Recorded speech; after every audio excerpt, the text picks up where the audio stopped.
Welcome dear friends. Today we are going to start the lesson supply and price elasticity of supply. Without wasting much time, I am going to start this lesson. So first, supply refers to the different quantities of a commodity that a producer or firm would be willing to sell at different prices. तो supply होने के लिए कुछ चीज़ों का होना ज़रूरी है. डिफरेंट प्राइसेस होना चाहिए, विलिंग होना चाहिए, प्रोड्यूसर का होना चाहिए जो मार्केट में ले जाए, और कम्युनिटी का होना चाहिए. ये सारी चीज़ें होना चाहिए. अगर ये सारी चीज़ें हैं तो सप्लाई बन जाएगा. Once again, supply refers to the different quantities of a community that a producer or firm would be willing to sell at a different prices. अगर हम इस डायग्राम को देखें, तो इस डायग्राम में ओपी कीमत है, OQ1 क्वांटिटी मार्केट में जा रही है, OP1 तो OQ1, OP2 तो OQ2 क्वांटिटी. तो ये डिफरेंट प्राइसेस पर डिफरेंट क्वांटिटीज जो जा रही हैं वही सप्लाई कर्व का निर्माण कर रही हैं, वही सप्लाई है. अलग अलग कीमतों पर अलग अलग quantities. I hope it is clear. Now difference between supply and quantity supplied. ठीक है. Supply refers to the different quantities of a commodity that a producer would be willing to sell at a different prices. Just आपने देखा. अब quantity supplied क्या है? On the other hand, quantity supplied refers to the quantity of the commodity that a seller would be willing to sell at a given prices. तो एक निश्चित कीमत पर, मान लीजिए कीमत है, ठीक है, ये मान लीजिए कि ये हम ऐसे बना ही देते हैं, ये कीमत है OP.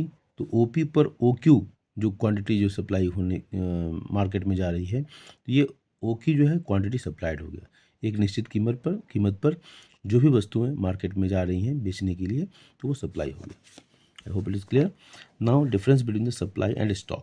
Supply of a commodity does not comprise the entire stock of the commodity.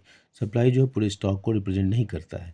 It indicates the different quantities of a commodity that a producer or firm would be willing to sell at different prices. ये क्या बताता है कि जो different quantities of commodity, अलग अलग जो quantity है वस्तुओं की, that a producer would be willing to sell at different prices. अलग अलग कीमतों पर जो कुछ भी बिकता है, बेचने के लिए जाता है, उसको ये इंडिकेट करता है. Okay. It indicates the different quantities of a commodity that a producer or firm would be willing to sell at different prices. ये अब हम इसको सप्लाई को हमने यहाँ भी देखा, यहाँ भी उसी बात को इंडिकेट किया गया है. नाउ स्टॉक को हम फोकस करते हैं. तो stock on the other hand refers to the total quantity of a commodity available with the seller at any given point of time. पहली बात, ये गिवन पॉइंट ऑफ टाइम की बात करता है. तो स्टॉक जो है हमेशा पॉइंट ऑफ टाइम की बात करेगा. ओके. ठीक है. तो टोटल क्वांटिटी किसी प्रोडक्शन का जो भी टोटल मात्रा है, वो किसी पॉइंट ऑफ टाइम पर जब होगा उसकी जो मेजरमेंट करेंगे तो उसको हम स्टॉक कराएंगे. एग्जाम्पल से और क्लैरिटी होगी. If a producer has 100 tons of wheat. मान लीजिए प्रोड्यूसर के पास 100 टन वीट का है in his godown. Okay. And he is willing to sell 70 tons. और उसमें से 70 टन जो है वो 15 रुपये पर केजी के हिसाब से वो बेचता है. Then supply of wheat is 70 tons. तो 70 टन जो है इस कीमत पर 15 रुपये पर केजी के हिसाब से बेचने के लिए आता है. तो उसको हमने क्या किया, उसको हमने नाम दिया सप्लाई का. ओके. और जो 100 टन था वो क्या हुआ, स्टॉक हुआ. और 70 टन क्या हुआ, ये सप्लाई हो गया. ठीक है. 70 ton whereas the stock of wheat is 100 ton. ठीक है. I hope it is clear. Law of supply. Law of supply states that other things remaining the same. ceteris paribus हमेशा इकोनॉमिक्स बात करता है. तो other things remaining the same and increase in the price of the commodity, price बढ़ेगा. ठीक है. Leads to an increase in its quantity supplied and vice versa.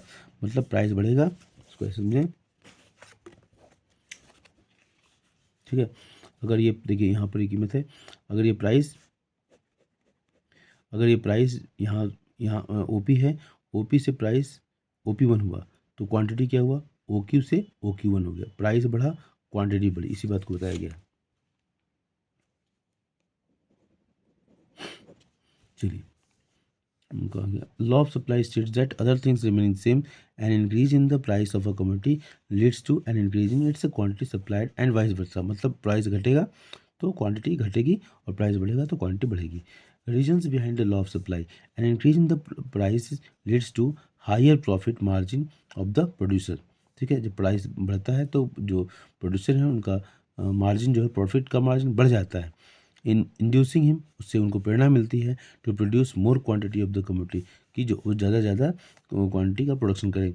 Similarly when the price of the commodity falls, जब price घटती है, it leads to reduce the profit margin of the producer, और वो क्या होता है, उनका प्रॉफिट मार्जिन घट जाता है, forcing him to produce lesser quantity, और वो कम वस्तुओं का प्रोडक्शन करने के लिए बाध्य हो जाते हैं।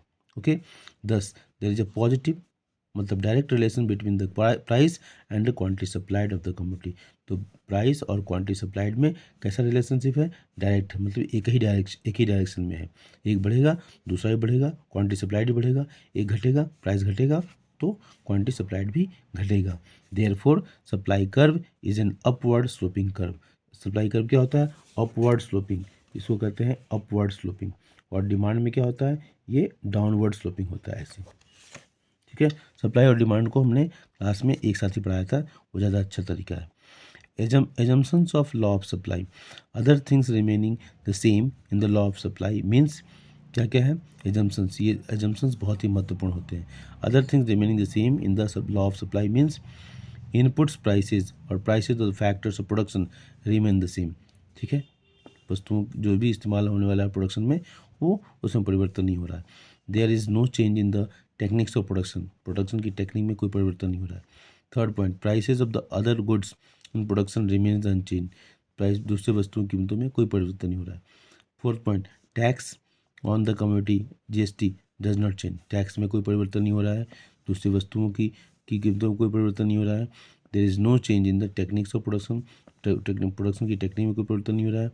इनपुट प्राइसेस, मतलब prices of the factors of production, land labour capital entrepreneur, मतलब इसमें कोई परिवर्तन नहीं हो रहा है। तो ये एजम्पशंस हैं, assumptions are very important.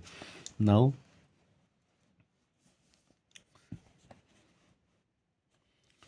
Supply schedule, okay, meaning supply schedule is a tabular presentation, जब भी शेड्यूल होगा तो टेबुलर प्रेजेंटेशन होगा।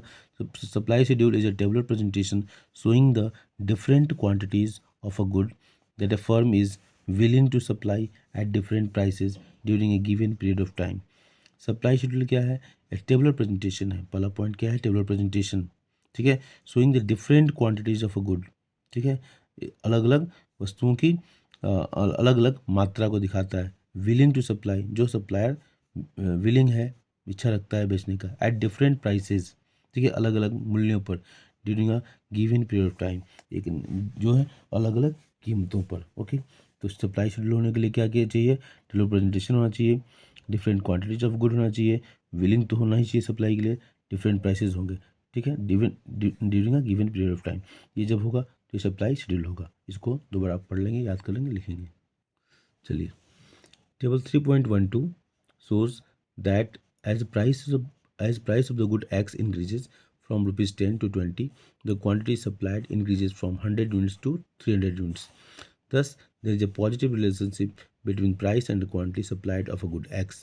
ठीक है, देखिए कीमतें बढ़ रही हैं 10, 15, 20, क्वांटिटी सप्लाइड यूनिट्स 100, 200, 300, मतलब कीमतें बढ़ रही हैं तो क्वांटिटी सप्लाइड भी बढ़ रहा है, तो ये डायरेक्ट रिलेशनशिप है, मतलब दोनों एक ही दिशा में, कीमतें भी बढ़ रही हैं और क्वांटिटी सप्लाइड भी बढ़ रहा है। Okay, this is very much clear. और इस पूरी चीज़ को जो रिप्रेजेंट करने का टेबुलर प्रेजेंटेशन है, तो ये शेड्यूल हो गया।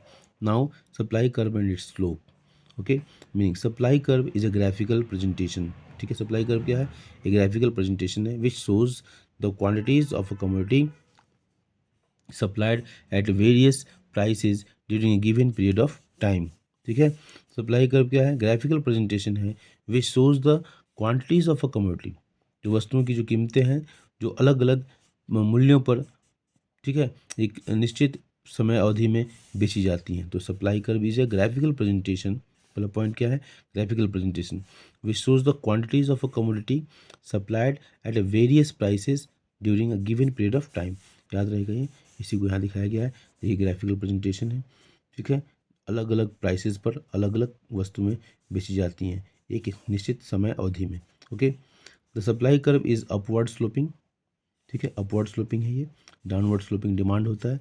मोर of a good X is supplied at a higher price, more of good, यहाँ पर मोर है, क्वांटिटी है, more of good is supplied at a higher prices, हाँ हायर प्राइसेस, ठीक है, higher prices by a producer as prices of good X increases from 10 to 20 जब जाता है, ठीक है, then quantity supplied increases from 100 units यहाँ to 300 units. The slope of the supply curve measures the rate at which supply changes due to change in price. Price में परिवर्तन के परिणाम स्वरूप वस्तु की मात्रा में वस्तु की सप्लाई की मात्रा में जो परिवर्तन होता है उसके रेट को, ठीक है, हम क्या कहते हैं, सप्लाई, इसको हम क्या कहते हैं, रेट ऑफ चेंज, स्लोप कहते हैं. Okay, rate of change in the quantity supply due to change in price is known as slope. Okay, slope हमेशा परपेंडिकुलर और बेस के बीच का रिलेशन बताया जाता है, ठीक है. तो यहाँ से अगर हम इसको डालें ऐसे ऐसे तो ये परपेंडिकुलर हो जाएगा, ये बेस हो जाएगा. फिर यहाँ से ऐसे करें तो ये परपेंडिकुलर हो गया, ये बेस हो गया. ओके, इसको हम स्लोप कहते हैं, ढाल इसको हिंदी में कहते हैं. The slope of the supply curve measures the rate at which supply changes, ठीक है, सप्लाई चेंज हो रहा है जिस रेट से due to change in prices. और इसको मेजर कैसे कहते हैं, delta Q by delta P. यहाँ से परिवर्तन कितना है, यहाँ से यहाँ तक, हाँ, यहाँ से यहाँ आना कितना परिवर्तन हुआ, 100, ठीक है, और चेंज इन प्राइस बाई यहाँ 0 से 10 तो 10 हो गया. फिर यहाँ से 200 माइनस 100 तो 100, 10 to 15 5, 300 200 से 300 100. ओके, डेल्टा क्यू 100 हुआ और प्राइस कितना हुआ 15 से 25. तो ऐसे करके हम निकालते हैं slope. Okay, supply curve of given good and its slope. Okay, now must know a linear supply curve can be written as QX equal to A plus BP. याद रखेंगे, एक आध दो क्वेश्चन मैंने देखा है. तो लीनियर सप्लाई कर्व क्या है, QS equal to A plus BP, ठीक है. और इसका देखिए इस तरह से इंटरसेप्ट बनता है.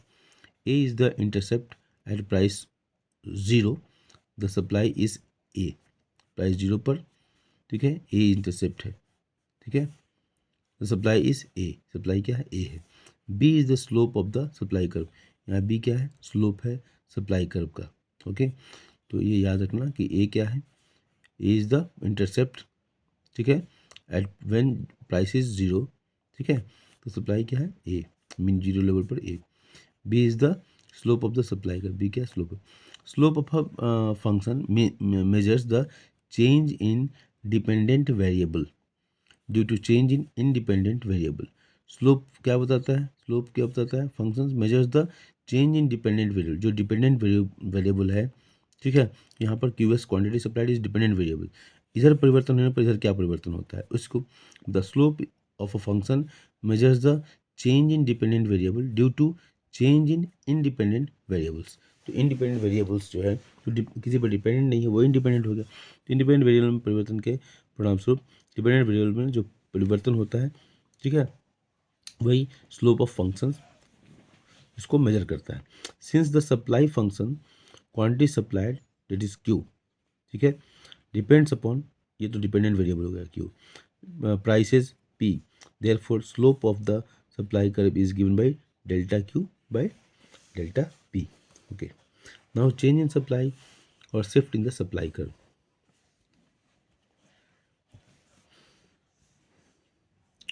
इसको नेक्स्ट वीडियो में लाते हैं. Thank you.